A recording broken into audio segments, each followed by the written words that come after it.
Friends welcome to ఈరోజు మేము కపోతేశ్వర స్వామి వారి ఆలయంలో ఉన్నామండి. చేజర్లలో దర్శనం బాగా జరిగింది. ఈ విశేషాలన్నీ మీకు వీడియో చెప్తాను ఇప్పుడు.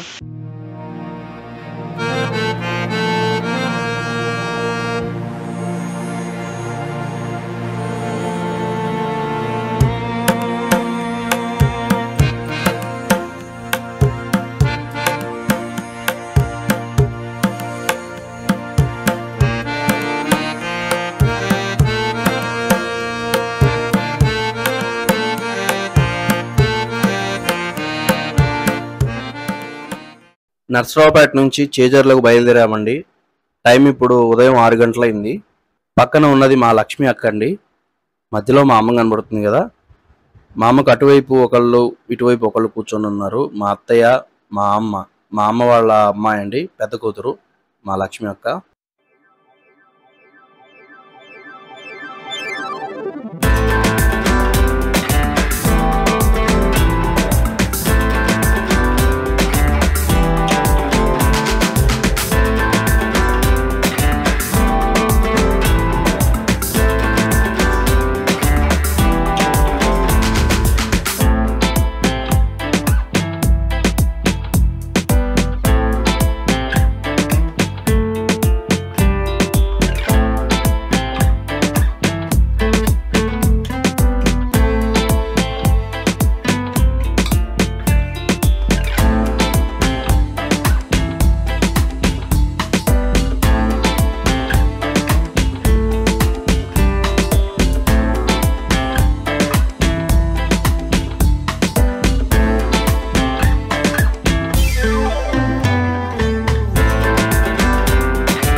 వచ్చామండి చేజర్ల శ్రీ గంగా భ్రమరాంబ పార్వతి సమేత శ్రీ కపోతేశ్వర స్వామి వారి దేవస్థానం అండి. దీన్నే దక్షిణ కాశీ అంటారు. పదండి గుడి లోపలికి వెళ్దాం.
ఆలయం చుట్టూ ఒకసారి ప్రదక్షిణ చేసి వచ్చామండి.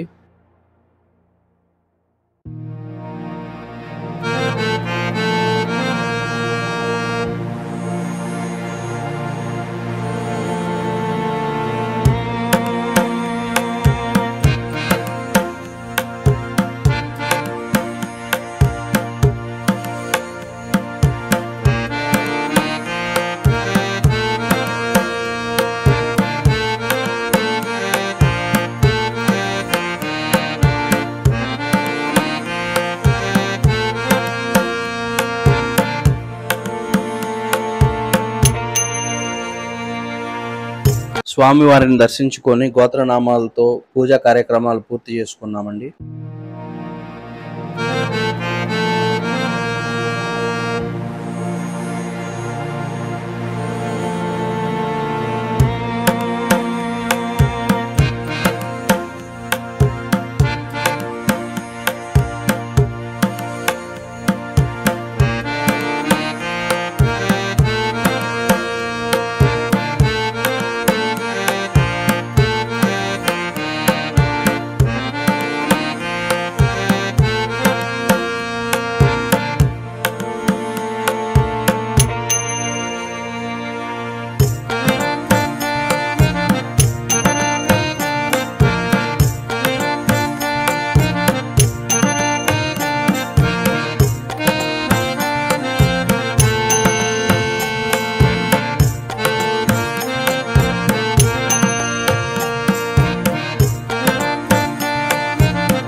యజ్ఞశాల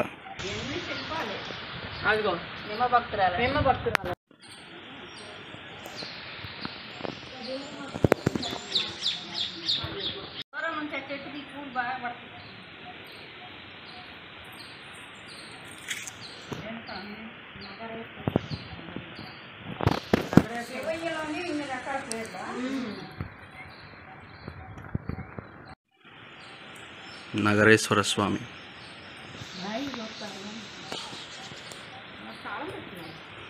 భువనేశ్వర స్వామి,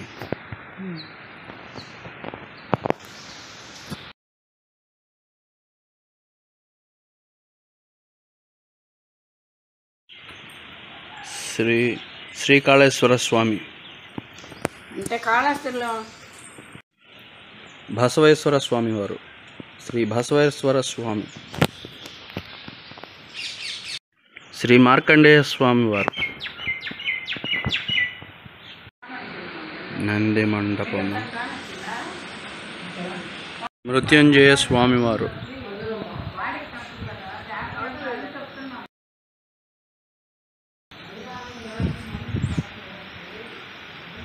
శ్రీ సర్వేశ్వర స్వామి వారు, శ్రీ నీలకంఠేశ్వర స్వామి వారు, శ్రీ భీమలింగేశ్వర స్వామి వారు,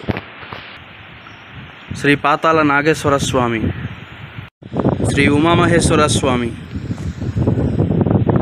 శ్రీ చిదంబరేశ్వర స్వామి, శ్రీ ముక్తేశ్వర స్వామి, శ్రీ సుబ్రహ్మణ్యేశ్వర స్వామి. 24 లింగాకారాలు ఉన్నాయండి ఇక్కడ. చాలా బాగా అనిపించింది. అన్నీ దర్శించుకున్నాము. చాలా బాగుంది గుడి. తప్పకుండా అందరూ వచ్చి చూడదగ్గ గుడి అన్నమాట. దర్శించుకోదగ్గ గుడి, క్షేత్రం, దర్శించుకోదగ్గ క్షేత్రం ఇది.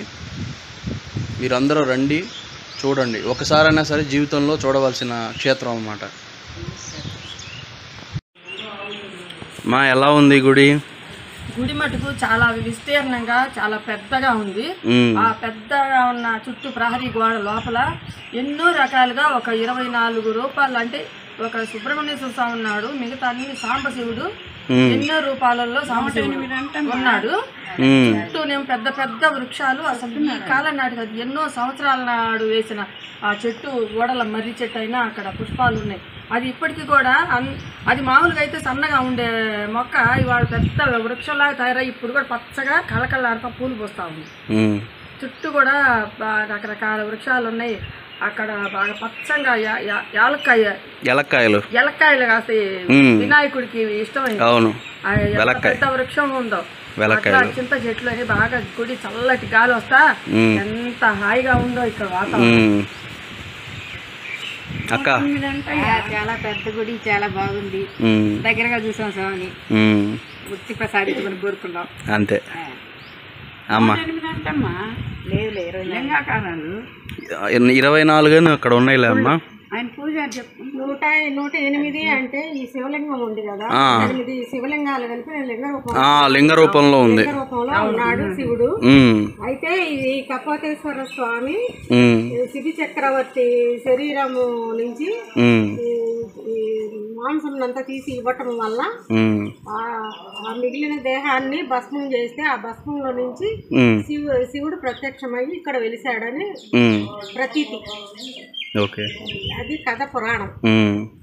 చాలా బాగుంది.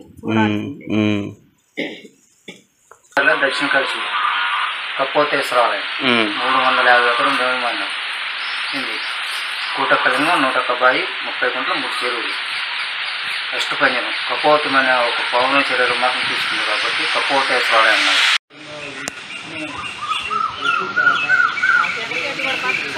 చెట్టు ఎన్ని సంవత్సరాల నాటిది తెలుసా నీకు?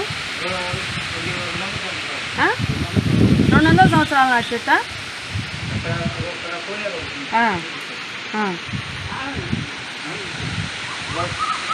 పక్క కోనేరు ఉందంటారా? చూద్దాం. 200 సంవత్సరాల నాటి చెట్టు అండి ఇది.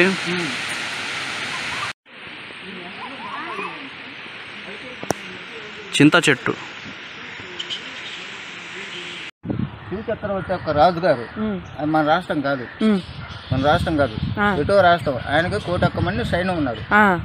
ఈ 1,01 మంది సైన్యాన్ని మా తమ్ముళ్ళు ఇద్దరు ఏట మార్గానికి వెళ్ళారు, ఎతకరమ్మని చెప్పేసి పంపిస్తారు. ఇక్కడ పంపిస్తే ఆ తమ్ముడు కోసం ఎంతో ఎతికి ఈ యొక్క 1,01 సైన్యం మళ్ళీ రాజుగారు పోయి చెబుతారు.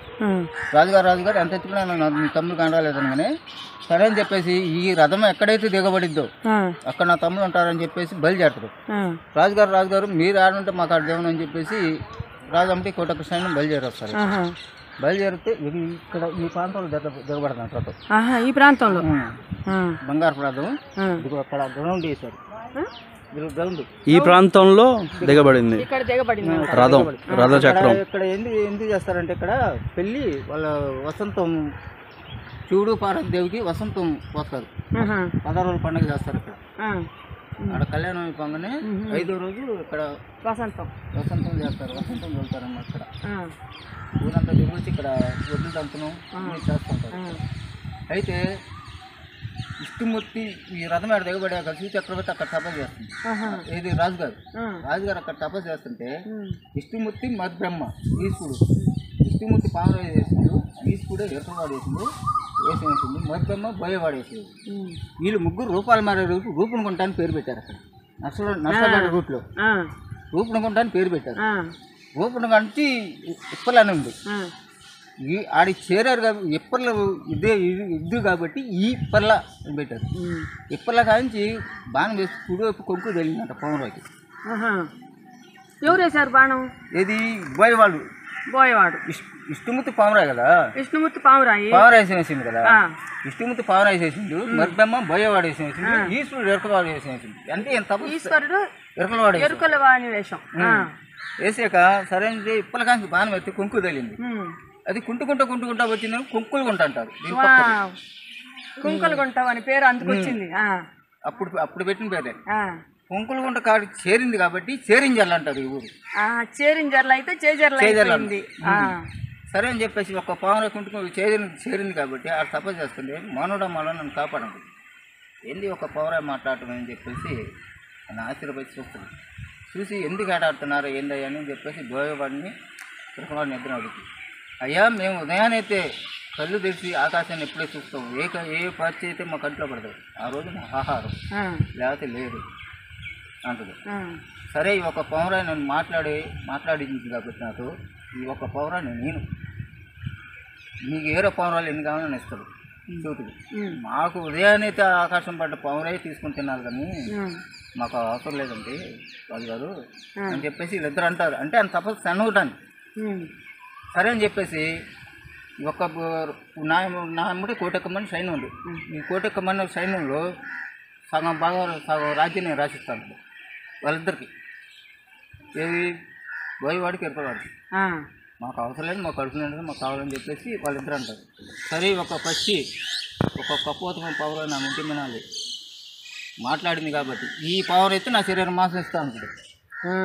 ఆ పావురాయి కోసం తన శరీరాన్ని మాసం ఇస్తానన్నాడు. ఎవరు?